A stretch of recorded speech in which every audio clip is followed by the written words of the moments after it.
أنزلناه قرآنا عربيا لعلكم تعقلون نحن نقص عليك أحسن القصص بما أوحينا إليك هذا القرآن وإن كنت من قبله لمن الغافلين إذ قال يوسف لأبيه يا أبت إني رأيت 11 كوكبا والشمس والقمر رأيتهم لي ساجدين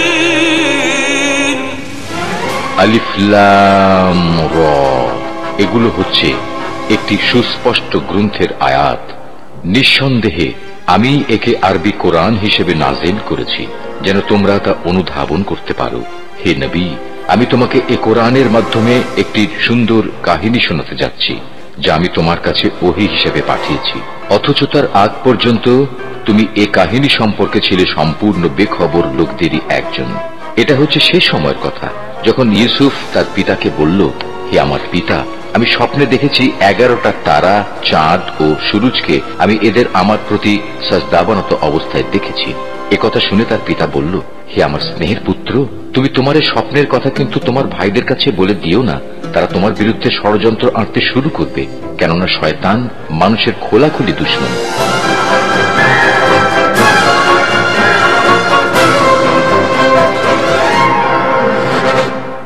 জনাব ফালেক, দেখুন কি অদ্ভুত ঘটনা, উনি একেবারে সুস্থ হয়ে গেছেন। আপনি সত্যিই সুস্থ? ঠিক তো পাচ্ছ? তুমি ওনাকে সাফা দিয়েছো? খোদাবান সাফা দিয়েছে। ওই সামনে মিশরের সীমানা, খুব বেশি সময় লাগবে না। এই দাঁড়াও, তোমরা কারা? কোথা থেকে এসেছো? মালেক ইবনে জার, বাবেল থেকে। তোমরা যেতে পারো। চলো। কত বড় নদী! এটা কি নীল নদ?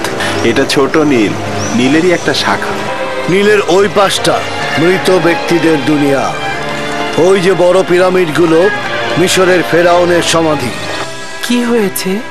কেন ঘুমাচ্ছেন না? আমার ভয় লাগছে তুমি পালিয়ে যাবে। আমার খোদা তোমার খোদার থেকে দুর্বল আর অক্ষম। তোমার খোদার সম্পর্কে বলবে?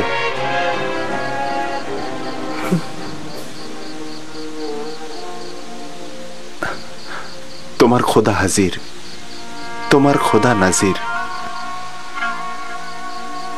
আমি সবখানে তার অনুগ্রহ দেখেছি। কত সহজেই তুমি তার সাথে সম্পর্ক স্থাপন করো। সে তোমার ডাকে সাড়া দেয়, তোমার দোয়া কবুল করে। তোমার অন্য ইনসানের সাথে কুদরতের পার্থক্য রয়েছে। তুমি কে? খোদা ভালো কাজে সাড়া দেয়, সহযোগিতা করে। তোমার এই খোদাটা কে যে সব জায়গায় তোমার সহযোগী? তুমি তো এতক্ষণ তার বর্ণনায় দিলে। তার প্রতি আমি ঈমান আনতে চাই। তুমি ঈমান এনেছো, তার প্রতি তো তোমার ঈমান রয়েছে। আমার ঈমান রয়েছে?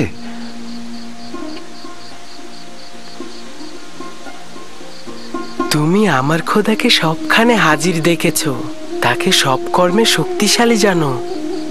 তোমার দৃষ্টিতে সে সকলের আশ্রয়দাতা, উত্তরদাতা। নিজের খোদাকে তুমি দুর্বল ও অক্ষম আখ্যায়িত করেছো, এগুলোই ঈমান। তার মানে আমিও তোমার মতো এক খোদার ইবাদতকারী? কাশ্মীরের ছাপা পাওয়ার রাতেই তুমি ঈমান এনেছিলে। আমি তো তোমার কথা শুনে বুঝতে পেরেছিলাম। তুমি কে? সত্যি করে বলো, তুমি কে? তুমি আমাদের সম্পর্কে এত অবগত? তোমাকে তোমার এক খোদার কসম, সত্যি করে বলো তুমি কে? বলো। কসম দিও না, বলার অনুমতি নেই আমার। আমার ইচ্ছায় কিছুই হচ্ছে না, সবকিছু খোদা তাআলার ইচ্ছাই হচ্ছে, এবং সেই পবিত্র ইচ্ছা পূরণের জন্যই তিনি আমাকে মিশরে এনেছেন। পবিত্র ইচ্ছা?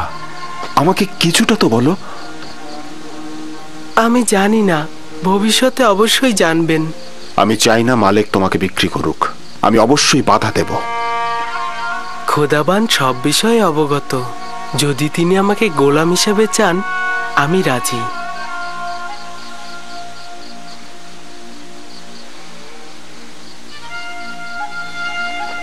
খোদাবান সকলকে ভালোবাসেন, সকলের দিকে লক্ষ্য রাখেন। এখনো বলবে না তোমার পিতার নাম? আপনাকে বলেছি তো, আমি কূপের সন্তান। যে কূপ থেকে তোমাকে বের করেছি? ঠিক আছে, বলো না, একদিন তো অবশ্যই জানতে পারবো।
ক্ষমাশীলদের চাইতে অধিকতর ক্ষমাশীল, আমাকে যে হাদিয়া প্রদান করেছিলে তা ফিরিয়ে নিলে কেন?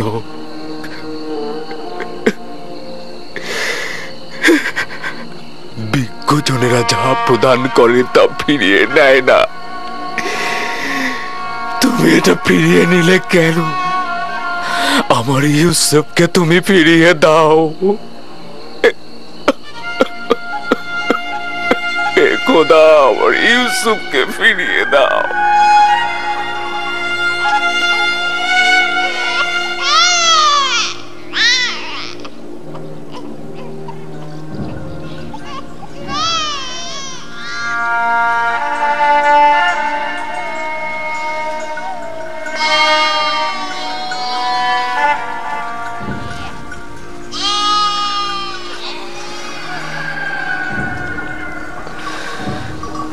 যেখানে থাকো নিজের হেফাজত করো।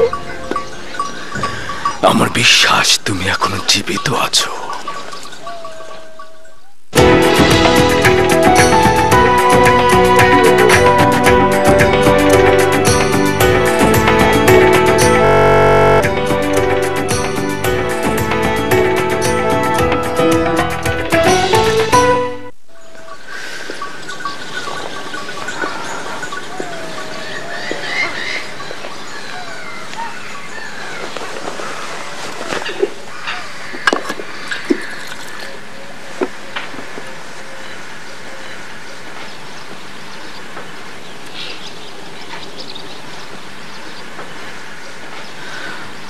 একবার তোমার পুত্রদেরকে জিজ্ঞেস করো ইউসুফের সাথে তারা কি করেছে। আমার বিশ্বাস তারা তাদের ভুল এবার স্বীকার করে নেবে, তারা সত্যটা বলবে। আপনার কেন এমন মনে হচ্ছে যে ইউসুফ মৃত্যুবরণ করেনি? দুইটি দলিল। প্রথমত, নেকড়েরা ইউসুফের জামা ক্ষত বিক্ষত করেনি, আর দ্বিতীয়, আমার মন বলছে ইউসুফ এখন জীবিত আছে। খুবই ভালো। যদিও জানি কোনো আশা নেই, তারপরেও আমি জিজ্ঞেস করব।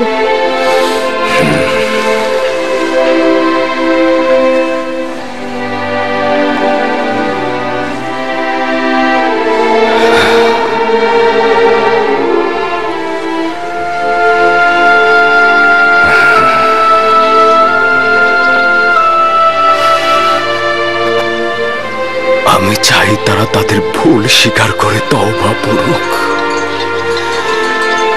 সম্ভবত খোদা তারা তাদের গুনাহ মাফ করে দেবে।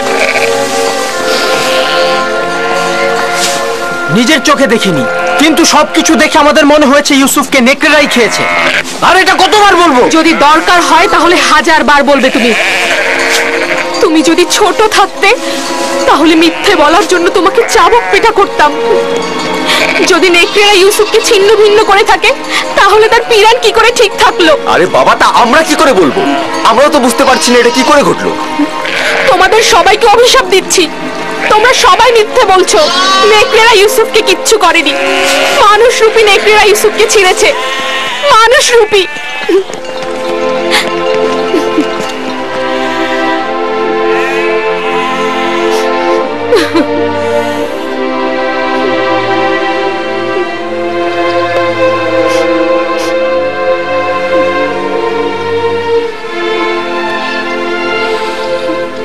আমি জানি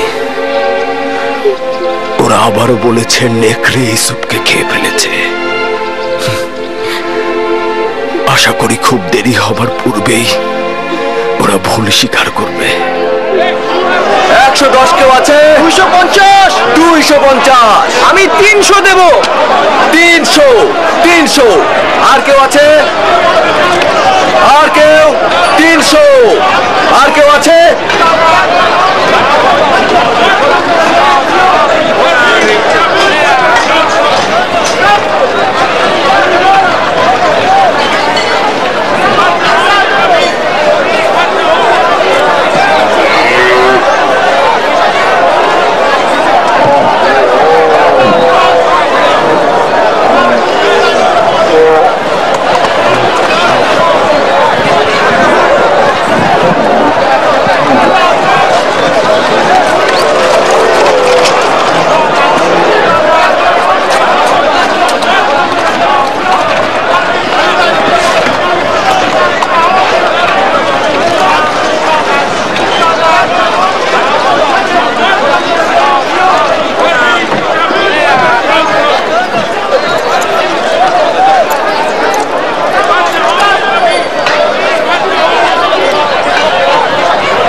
জনাব মালিক,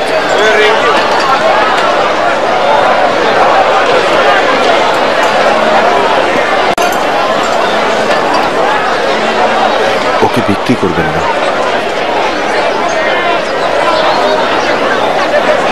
আমার নিজেরও তাকে বিক্রি করার ইচ্ছে নেই, কিন্তু দেখছো তো সে নিজেই বিক্রি হতে ইচ্ছুক।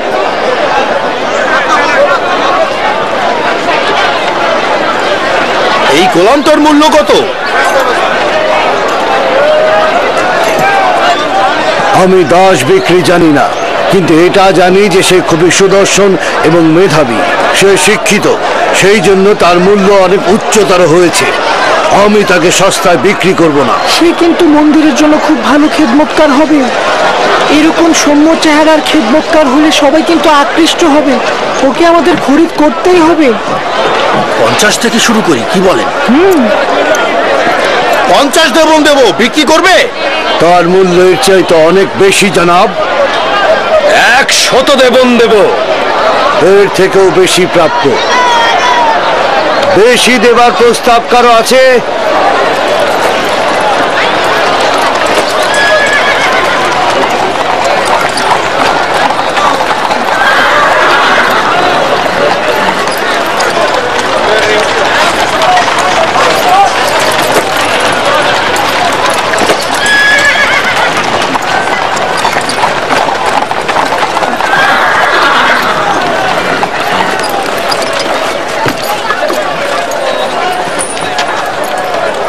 এই দাসগুলোকে দেখুন, এরা কম খায় কিন্তু বেশি কাজ করে। জনাব পুতিফারকে অভিনন্দন। খোশ আমদেদ, খোশ আমদেদ। জনাব, এই দাসগুলো খুবই শক্তিশালী। দুটো ঘোড়ার কাজ একাই করে দেবে। কেমন দাম এদের? আগে দেখুন না, ভেড়ার মতন শান্ত। 300 দেবন দেবেন? 100 করে পাবে। কি বলছেন জনাব? 100 দেবন অনেক কম হয়ে যায়। দেখুন কি সুন্দর চেহারা। আচ্ছা ঠিক আছে, আপনি 200 দেবন দেবেন। যতই কথা বলো, 100 দেবনের বেশি তুমি পাবে না। জনাব একটু বিবেচনা করুন। ঘোড়া ঘোড়ার মতন শক্তিশালী, ভেড়ার মতন শান্ত। আমি তোমাকে বলেছি বিক্রয় না করতে চাইলে রেখে দিতে পারো। কি বলছেন জনাব? বাচ্চাটা কিন্তু অনেক সুদর্শন, কি বলো তাই না? হ্যাঁ, সামর্থ্য থাকলে কিনে নিতাম। আচ্ছা ঠিক আছে ঠিক আছে, এইগুলোকে গাড়িতে তোলো, তাড়াতাড়ি গাড়িতে তোলো। জনাব আপনি যে খুশি করবেন, এটা কিন্তু একদম শান্ত, ভেড়ার মতন শান্ত, ঘোড়ার মতন শক্তিশালী, এরকম দাস আপনি কোথাও পাবেন না। তবে কি জানেন জনাবে আলী, 200 করে বিক্রি করলেও কিন্তু আবার লোকসানি থেকে যায়। কিন্তু জনক পুতিফার যখন এসেছেন তখন আমি 200 করেই দেব। দুশ্চিন্তাগ্রস্ত হয়েও না ইউসুফ, আজ এরাই তোমার খরিদ্দার। হতে পারে তুমি একদিন এদের সবার খরিদ্দার হবে। এরা আমার কাছে কি চায়? এখানে কেন ভিড় করেছে? সৌন্দর্য সকলের অস্তিত্বে বিদ্যমান, কিন্তু বোধগম্য নয়। তুমি ইনসানের সকল রত্ন প্রদর্শন করেছ। তারা ইউসুফের নিজের সত্তার মূল ও হাকিকত উপভোগ করতে দাঁড়িয়েছে। তারা সুন্দরের পিছনে ছুটছে কেন? নিজেদের ভিতরে লুকায়িত সৌন্দর্য কি তারা দেখতে পাচ্ছে না? নিজেদের ভেতরের সৌন্দর্য দেখতে অন্তর্চক্ষু দরকার। এখানে তোমার সত্তার উপস্থিতিতে তারা মূর্তিমান হয়ে গেছে। কিন্তু তা তো কেবল বাহ্যিক দৃষ্টিতে সীমাবদ্ধ থাকে। সকলেরই দৃষ্টি রয়েছে ইউসুফ, কিন্তু অন্তর্দৃষ্টি সকলের নেই। এই পরিস্থিতিতে আমিও তাদেরই ন্যায়। যদি তারা নিজেদের সৌন্দর্য বুঝতে পারত, আমাকে কেনার জন্য এত আগ্রহী হতো না। তারা না যতটা ইউসুফকে পছন্দ করার কারণে, তার চাইতেও খোদার খলিফাকে দেখার আগ্রহের কারণে হাজির হয়েছে। আদমকে সিজদা দেবার জন্য ফেরেশতারা উৎসুক হয়েছিল, এটা জানো ইউসুফ? 250 দেবন, 250 দেবন, 250 দেবন, 300 দেবন, 300 দেবন, 300 দেবন, 300 দেবন। আর কেউ আছেন? 320 দেবন, 380 দেবন, 380 দেবন, 380 দেবন। আর কেউ আছেন? 380 দেবন। আমি 400 দেবন দেব। এর চেয়ে বেশি দাম কে দিতে পারবে? কেউ কি চায় প্রস্তাব রাখতে এর চেয়ে বেশি দেবার? দেখতে শান্ত হলো, কিন্তু এরা অনেক শক্তিশালী। একাই এক গাড়ি লোহা টেনে নিয়ে যেতে পারে। এটা কেউ নিয়ে যাও।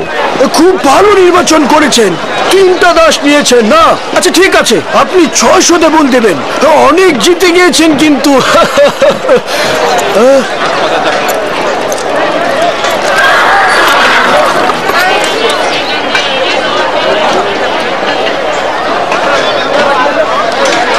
এই 3 জন দাসকে দিয়ে কিন্তু আপনি 30 জনের কাজ করে নিতে পারবেন। তাকে 300 দেবন দিয়ে দাও। আলী জনাব, আমার তো 600 দেবন হয়েছে। হায় হায়, বড় লোকসান হয়ে গেল। পরের বার কিন্তু পুষিয়ে দেবেন জনাব।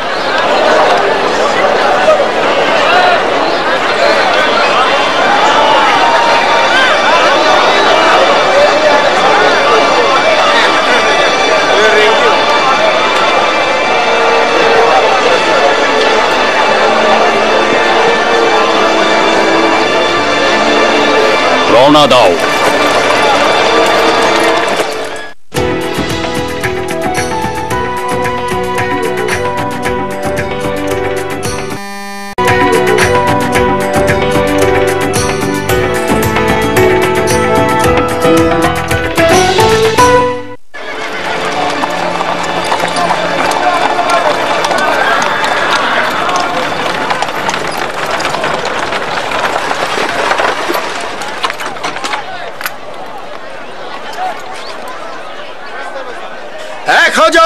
দেবন দেব আমি, 1020 দেবন দেব আমি, 1100 দেবন।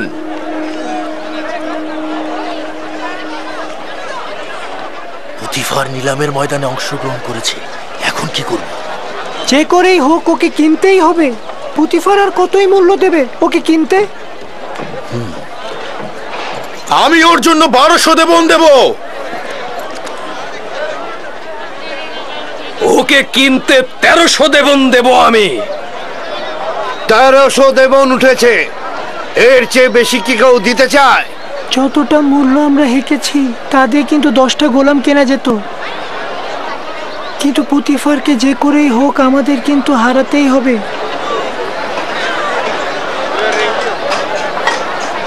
1500 দেবন দেব আমি। 1500 দেবন দেবেন উনি। কেউ কি আছেন এর মোকাবেলা করার? কি লজ্জার ব্যাপার, মনে হচ্ছে যেন আসবাবপত্র ক্রয় বিক্রয় হচ্ছে। এই বালক যে কত অমূল্য তা যদি এরা জানতো তাহলে একে বাজারে তুলে এরকম দরদাম হাঁকাতো না।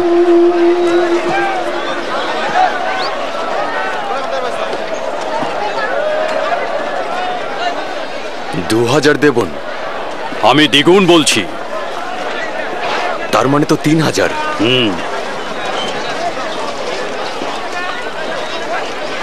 3000 দেবন। 3000 দেবন। জনাব পুতিফার সেনাবাহিনীর প্রধান, তিনি মিশরের সম্ভ্রান্তদের একজন, তিনি 3000 দেবন প্রস্তাব রেখেছেন। জনাবে পুতিফার 3000 দেবন প্রস্তাব রেখেছেন। কার এত ক্ষমতা আছে যে জনাব পুতিফারের সাথে প্রতিযোগিতায় নামে? আপনাকে মোবারকবাদ, এখন থেকে এই গোলামের মালিক আপনি। আপনাকে এই নিশ্চয়তা দিচ্ছি যে একজন পরিপূর্ণ শিক্ষিত এবং আদব কায়দা জানা একজন গোলাম কিনেছেন। অনেক সৌভাগ্য, কল্যাণ এবং বরকতময় গোলাম। এই গোলাম জনাব পুতিফারের কাছে বিক্রয় করা হলো।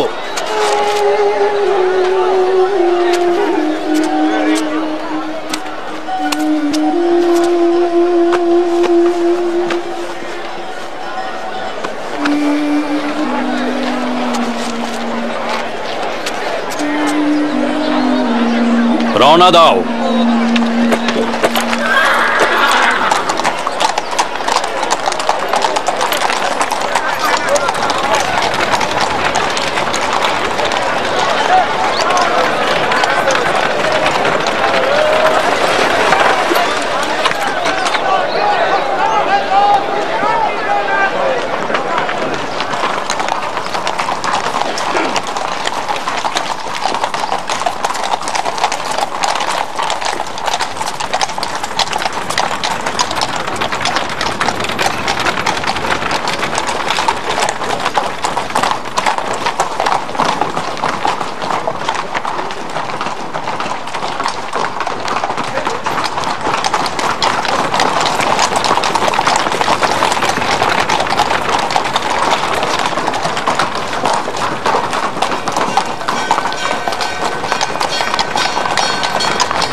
জুলেখাকে ডাকো।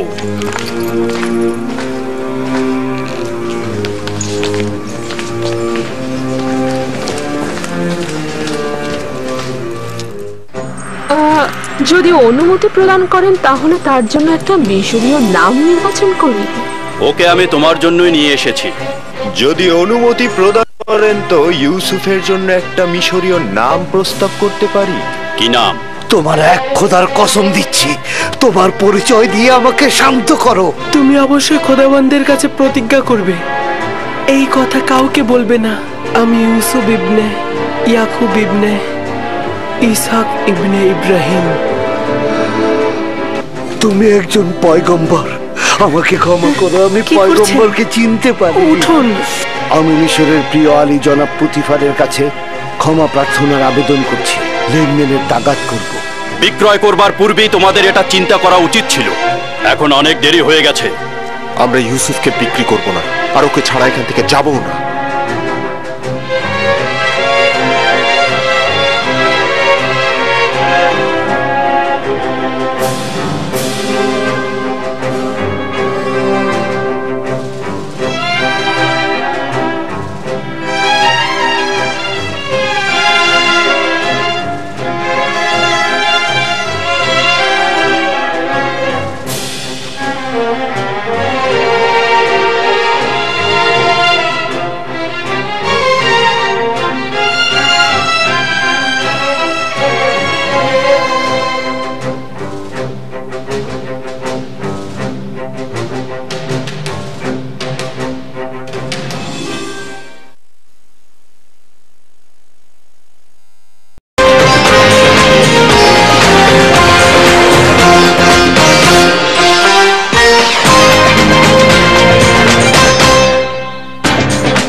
أنزلناه قرآنا عربيا لعلكم تعقلون نحن نقص عليك أحسن القصص بما أوحينا إليك هذا القرآن وإن كنت من قبله لمن الغافلين إذ قال يوسف لأبيه يا أبت إني رأيت 11 كوكبا والشمس والقمر رأيتهم لي ساجدين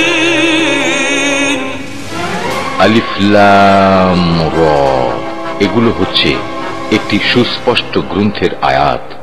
নিঃসন্দেহে আমি একে আরবি কোরআন হিসেবে নাযিল করেছি যেন তোমরা তা অনুধাবন করতে পারো। হে নবী, আমি তোমাকে এ কোরআনের মাধ্যমে একটি সুন্দর কাহিনী শোনাতে যাচ্ছি যা আমি তোমার কাছে ওহী হিসেবে পাঠিয়েছি, অথচ তার আগ পর্যন্ত তুমি এ কাহিনী সম্পর্কে ছিলে সম্পূর্ণ বেখবর লোকদেরই একজন। এটা হচ্ছে সেই সময়ের কথা যখন ইউসুফ তার পিতাকে বলল, হে আমার পিতা, আমি স্বপ্নে দেখেছি 11টা তারা, চাঁদ ও সূরজকে আমি এদের আমার প্রতি সাজদাবনত অবস্থায় দেখেছি। একথা শুনে তার পিতা বলল, হে আমার স্নেহের পুত্র, তুমি তোমার এই স্বপ্নের কথা কিন্তু তোমার ভাইদের কাছে বলে দিও না, তারা তোমার বিরুদ্ধে ষড়যন্ত্র আঁটতে শুরু করবে, কেননা শয়তান মানুষের খোলাখুলি দুশমন।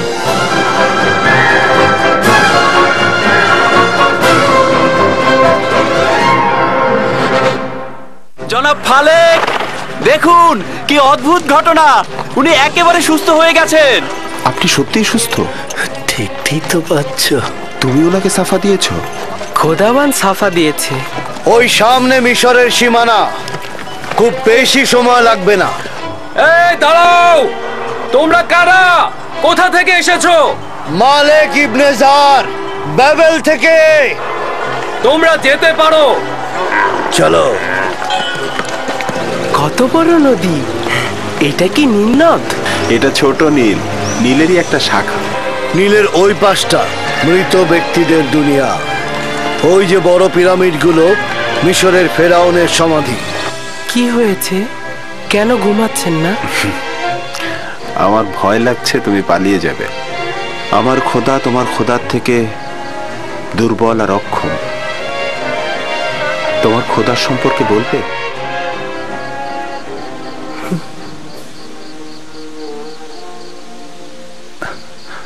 তোমার খোদা হাজির, তোমার খোদা নাজির। আমি সবখানে তার অনুগ্রহ দেখেছি। কত সহজেই তুমি তার সাথে সম্পর্ক স্থাপন করো। সে তোমার ডাকে সাড়া দেয়, তোমার দোয়া কবুল করে। তোমার অন্য ইনসানের সাথে কুদরতের পার্থক্য রয়েছে। তুমি কে? খোদা ভালো কাজে সাড়া দেয়, সহযোগিতা করে। তোমার এই খোদাটা কে যে সব জায়গায় তোমার সহযোগী? তুমি তো এতক্ষণ তার বর্ণনায় দিলে। তার প্রতি আমি ঈমান আনতে চাই। তুমি ঈমান এনেছো, তার প্রতি তো তোমার ঈমান রয়েছে। আমার ঈমান রয়েছে?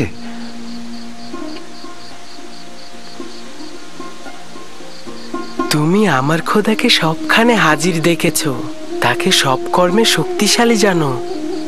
তোমার দৃষ্টিতে সে সকলের আশ্রয়দাতা, উত্তরদাতা।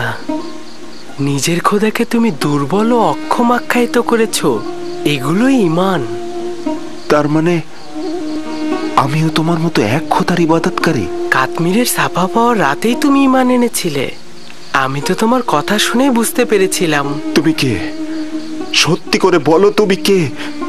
তুমি আমাদের সম্পর্কে এত অবগত।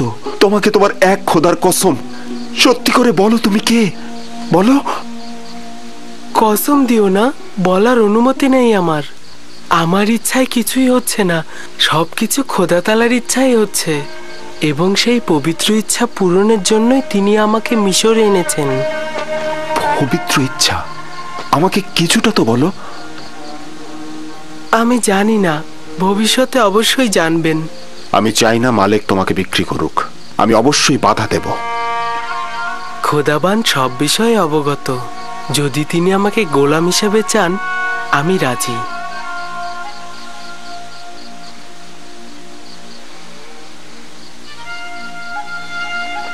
খোদাবান সকলকে ভালোবাসেন, সকলের দিকে লক্ষ্য রাখেন।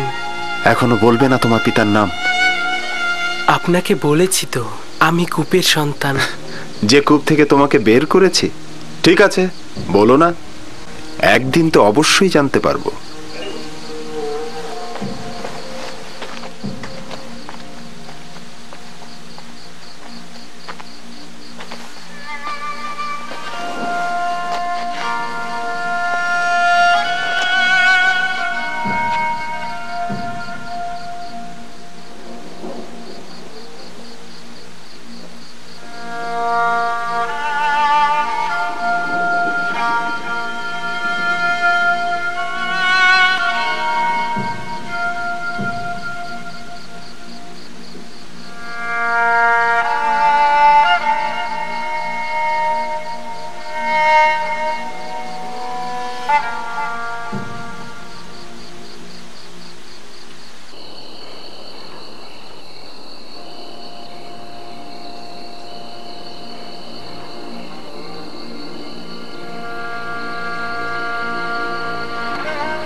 হে ক্ষমাশীলদের চাইতে অধিকতর ক্ষমাশীল, আমাকে যে হাদিয়া প্রদান করেছিলে তা ফিরিয়ে নিলে কেন?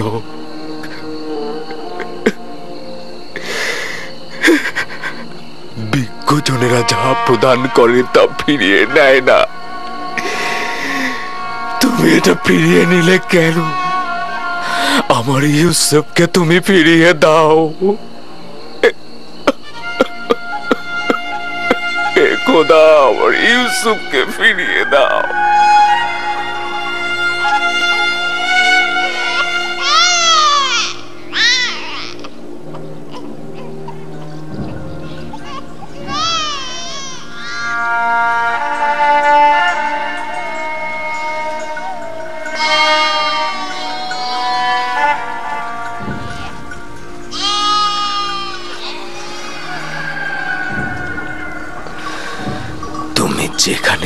এখন নিজের হেফাজত করো। আমার বিশ্বাস তুমি এখনো জীবিত আছো।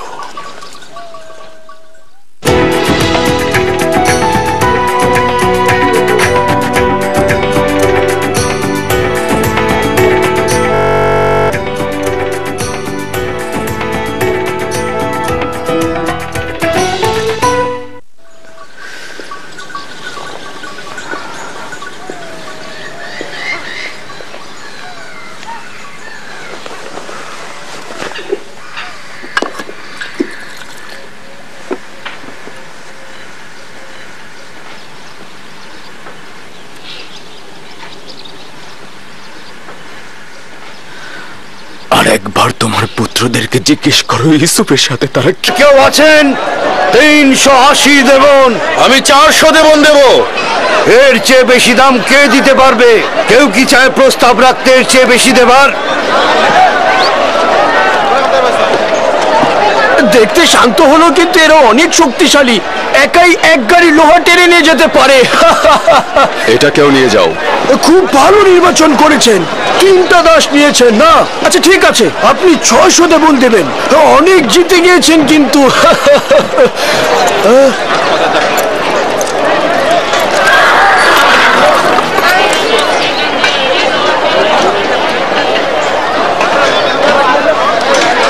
এই 3 জন দাসকে দিয়ে কিন্তু আপনি 30 জনের কাজ করে নিতে পারবেন। তাকে 300 দেবন দিয়ে দাও। আলী জনাব, আমার তো 600 দেবন হয়েছে। হায় হায়, বড় লোকসান হয়ে গেল। পরের বার কিন্তু পুষিয়ে দেবেন জনাব।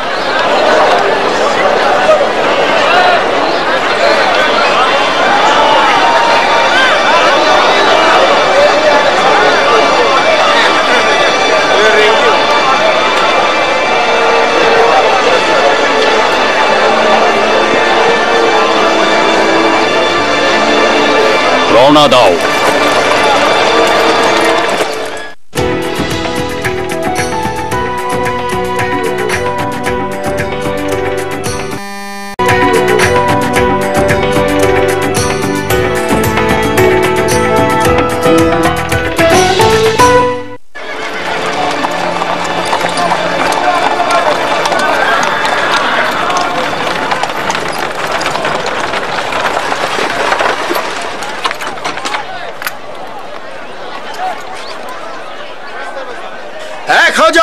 দেবন দেব আমি।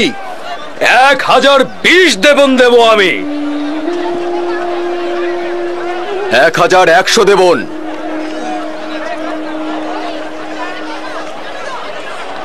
পুতিফার নিলামের ময়দানে অংশগ্রহণ করেছে, এখন কি করব? যে করেই হোক ওকে কিনতেই হবে। পুতিফার আর কতই মূল্য দেবে ওকে কিনতে? আমি ওর জন্য 1200 দেবন দেব। ওকে কিনতে 1300 দেবন দেব আমি। 1300 দেবন উঠেছে। এর চেয়ে বেশি কি কেউ দিতে চায়? যতটা মূল্য আমরা হেঁকেছি তা দিয়ে কিন্তু 10টা গোলাম কেনা যেত। কিন্তু পুতিফারকে যে করেই হোক আমাদের কিন্তু হারাতেই হবে। 1500 দেবন দেব আমি। 1500 দেবন দেবেন উনি। কেউ কি আছেন এর মোকাবেলা করার? কি লজ্জার ব্যাপার, মনে হচ্ছে যেন আসবাবপত্র ক্রয় বিক্রয় হচ্ছে। এই বালক যে কত অমূল্য তা যদি এরা জানতো তাহলে একে বাজারে তুলে এরকম দরদাম হাঁকাতো না।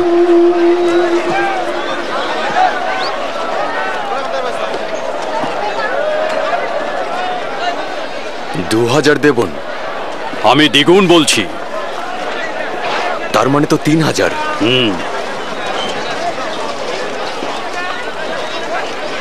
3000 দেবন। 3000 দেবন। জনাব পুতিফার সেনাবাহিনীর প্রধান, তিনি মিশরের সম্ভ্রান্তদের একজন। তিনি 3000 দেবন প্রস্তাব রেখেছেন। জনাবে পুতিফার 3000 দেবন প্রস্তাব রেখেছেন। কার এত ক্ষমতা আছে যে জনাব পুতিফারের সাথে প্রতিযোগিতায় নামে? আপনাকে মোবারকবাদ, এখন থেকে এই গোলামের মালিক আপনি।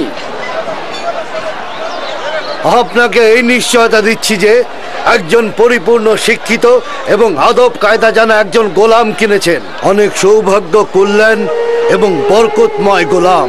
এই গোলাম জনাব পুতিফারের কাছে বিক্রয় করা হলো।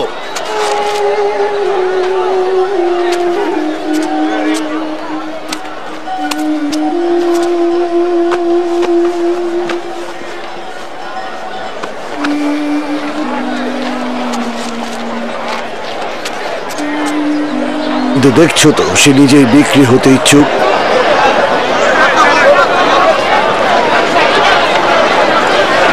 এই গোলামটার মূল্য কত?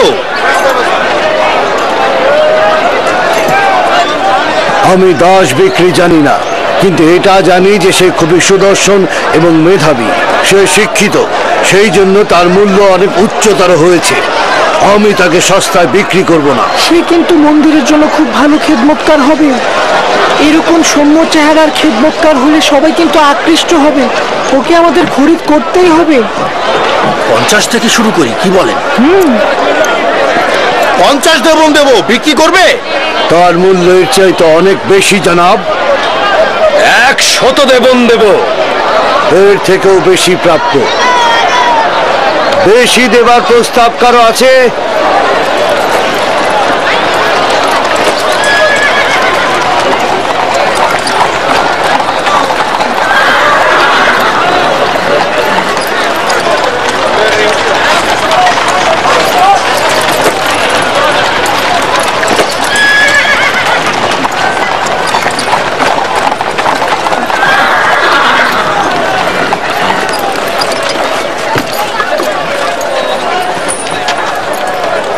এই দাসগুলোকে দেখুন, এরা কম খায় কিন্তু বেশি কাজ করে। জনাব পুতিফারকে অভিনন্দন। খোশ আমদেদ, খোশ আমদেদ। জনাব, এই দাসগুলো খুবই শক্তিশালী।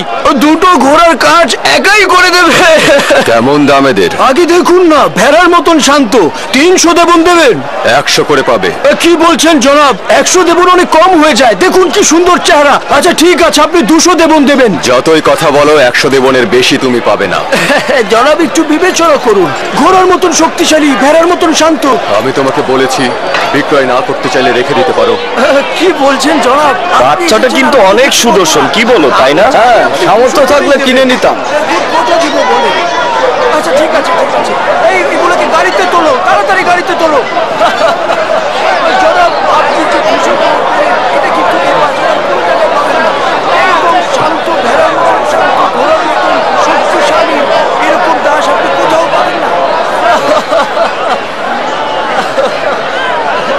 তবে কি জানেন জনাবে আলী, 200 করে বিক্রি করলেও কিন্তু আবার লোকসানি থেকে যায়।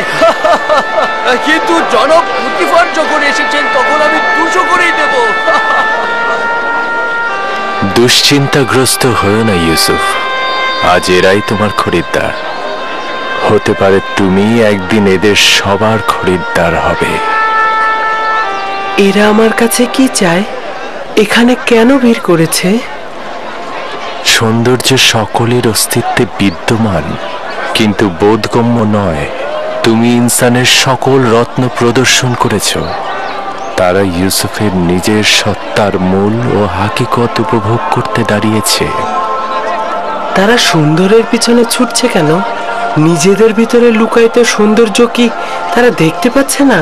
নিজেদের ভেতরের সৌন্দর্য দেখতে অন্তর্চক্ষু দরকার। এখানে তোমার সত্তার উপস্থিতিতে তারা মূর্তিমান হয়ে গেছে। কিন্তু তা তো কেবল বাহ্যিক দৃষ্টিতেই সীমাবদ্ধ থাকে। সকলেরই দৃষ্টি রয়েছে ইউসুফ, কিন্তু অন্তর্দৃষ্টি সকলের নেই। এই পরিস্থিতিতে আমিও তাদেরই ন্যায়। যদি তারা নিজেদের সৌন্দর্য বুঝতে পারত, আমাকে কেনার জন্য এত আগ্রহী হতো না। তারা না যতটা ইউসুফকে পছন্দ করার কারণে, তার চাইতেও খোদার খলিফাকে দেখার আগ্রহের কারণে হাজির হয়েছে। আদমকে সিজদা দেবার জন্য ফেরেশতারা উৎসুক হয়েছিল, এটা জানো ইউসুফ? 250 দেবন, 250 দেবন, 250 দেবন, 300 দেবন, 300 দেবন, 300 দেবন, 300 দেবন। আর কেউ আছেন?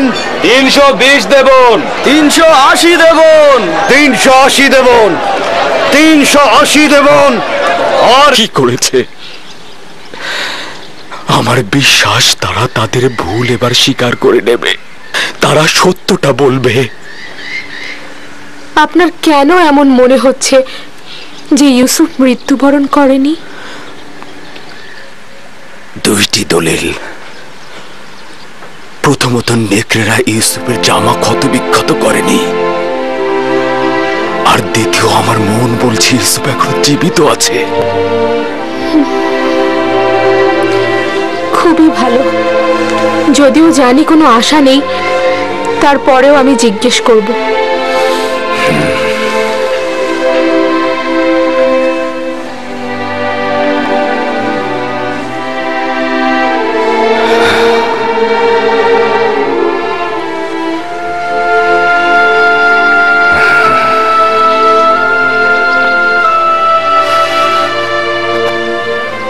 আমি চাই তারা তাদের ভুল স্বীকার করে তওবা করুক। সম্ভবত খোদা তারা তাদের গুনাহ মাফ করে দেবে। নিজের চোখে দেখিনি, কিন্তু সবকিছু দেখে আমাদের মনে হয়েছে ইউসুফকে নেকড়েরাই খেয়েছে। আর এটা কতবার বলবো? যদি দরকার হয় তাহলে 1000 বার বলবে তুমি। তুমি যদি ছোট থাকতে তাহলে মিথ্যে বলার জন্য তোমাকে চাবুক পেটা করতাম। যদি নেকড়েরা ইউসুফকে ছিন্ন ভিন্ন করে থাকে তাহলে তার পিরান কি করে ঠিক থাকলো? আরে বাবা, তা আমরা কি করে বলবো? আমরাও তো বুঝতে পারছি না এটা কি করে ঘটলো। তোমাদের সবাইকে অভিশাপ দিচ্ছি। তোমরা সবাই মিথ্যে বলছো। নেকড়েরা ইউসুফকে কিচ্ছু করেনি। মানুষরূপী নেকড়েরা ইউসুফকে ছিঁড়েছে। মানুষরূপী।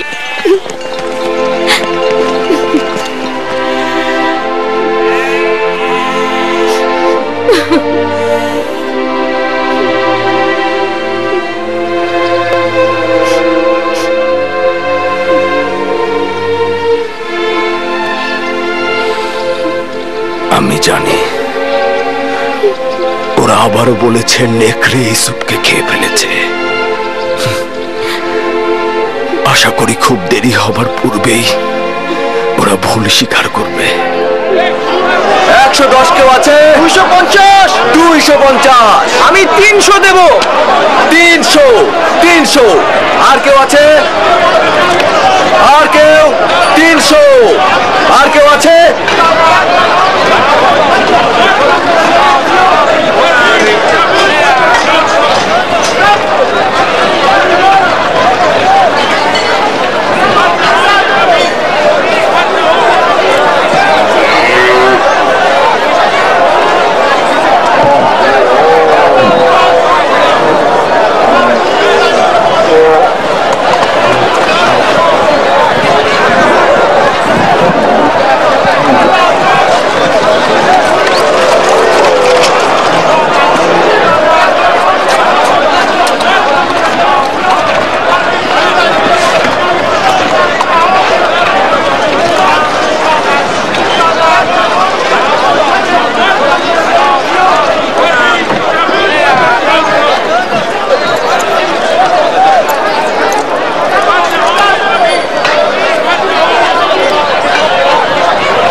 জনাব মালিক,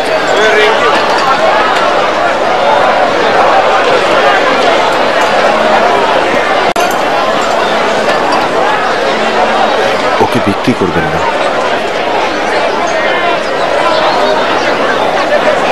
আমার নিজেরও তাকে বিক্রি করার ইচ্ছে নেই।